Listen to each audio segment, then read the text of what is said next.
Continuamos, qué bueno que sigue con nosotros. Las escuchas telefónicas reproducidas hoy en la sala de audiencias revelan las comisiones que buscaban obtener Giovanni Marroquín Navas a cambio del crédito fiscal de 11.8 millones que obtuvo a favor de la empresa Aceros de Guatemala. La reproducción de escuchas telefónicas continuó en el segundo día de la audiencia de primera declaración, contra 17 sindicados por contribuir a la defraudación de 255.612.266 quetzales con 82 centavos. El número interceptado es el de Giovanni Marroquín Navas, que es señalado por la Fiscalía de ser el enlace entre la empresa Aceros de Guatemala y trabajadores de la SAT.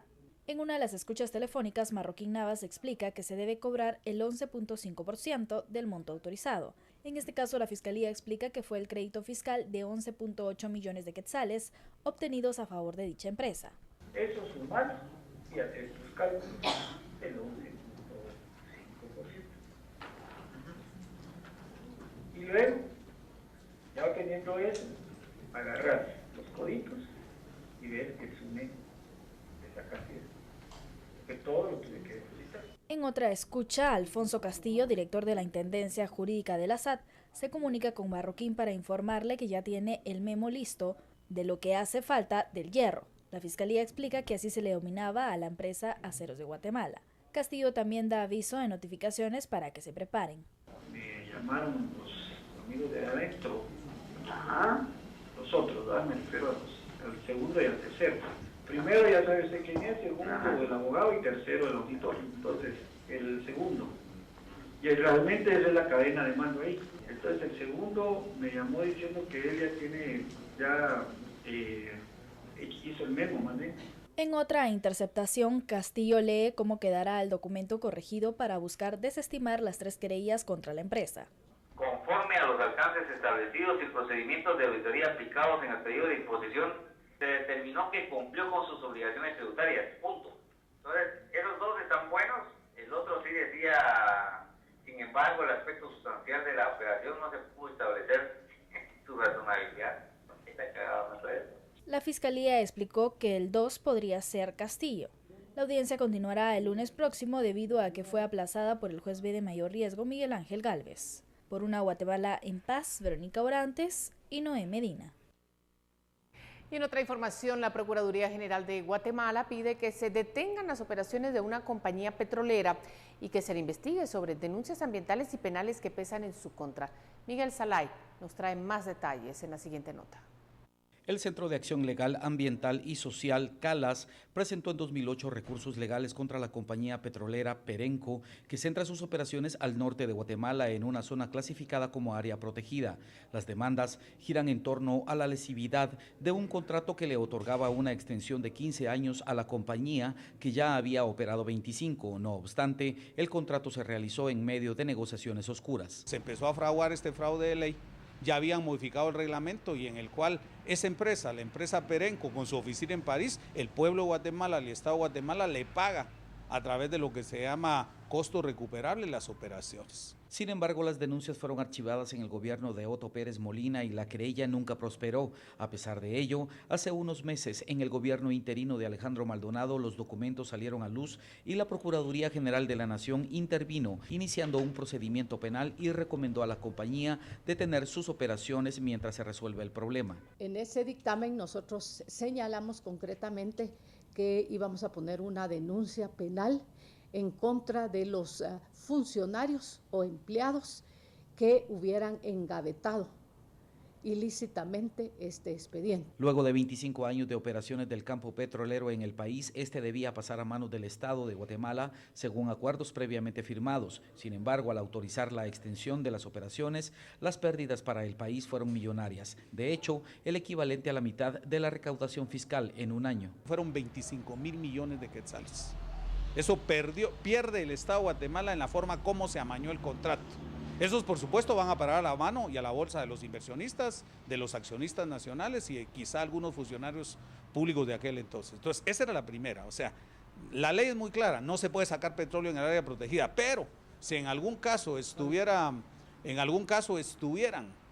operando el campo, hubiera sido más beneficioso económicamente para el Estado de Guatemala, hubiera sido más beneficioso que el Estado en sí mismo operara el campo petrolero.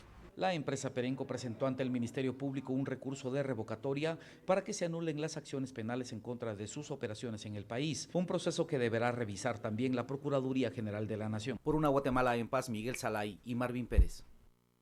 Vamos a cambiar el tema porque hoy se cumplen 14 días del debate oral y público del caso de Sepursarco, donde se llevó a cabo la presentación del peritaje antropológico. El juzgado B de mayor riesgo resolvió enviar a juicio al coronel Estelmer Reyes Girón y al excomisionado militar Heriberto Valdés Asig en octubre del año pasado, acusados por la esclavitud sexual y laboral contra 15 mujeres y la desaparición forzada de 20 campesinos durante los años de 1982 y 1983. A 14 días del debate oral y público se llevó la presentación de peritaje antropológico de género por la doctora Rita Laura Segato. Según ella existió semifemicidio, ya que fueron sometidas y se les obligó a tener acceso sexual a sus cuerpos y se les forzó a oficios domésticos. De acuerdo con lo expuesto en el presente informe, podemos deducir las siguientes conclusiones. De acuerdo con el derecho internacional de los derechos humanos, el derecho penal internacional y el derecho internacional humanitario, los Estados tienen la obligación de investigar, juzgar y sancionar los crímenes de género, para que no queden en la impunidad, garantizando justicia y reparación para las víctimas y sus comunidades. Este juicio está a cargo de la abogada Yamín Barrios, presidenta del Tribunal de Mayor Riesgo, por el cual el caso Sepursarco continuará con las investigaciones y declaraciones de las víctimas. Por una Guatemala en paz, David Sanchinelli y Emilio Artiga. Seguimos con noticias de nuestro país, pero vamos a cambiar el tema y el lugar, porque por falta de pago le fue cortado el servicio de energía eléctrica al Ministerio de Trabajo en Santa Cruz del Quiché. Los trabajadores realizan el trabajo manual o con sus equipos de cómputo personales.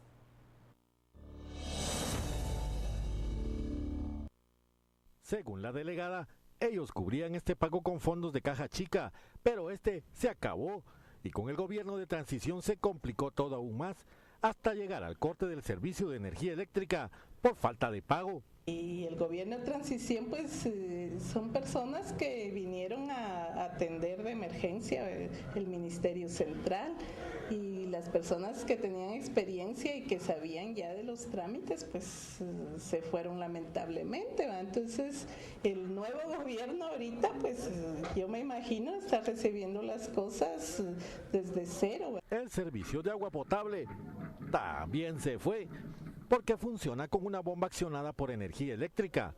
Lo único que se escucha es el sonido del aire saliendo por las tuberías.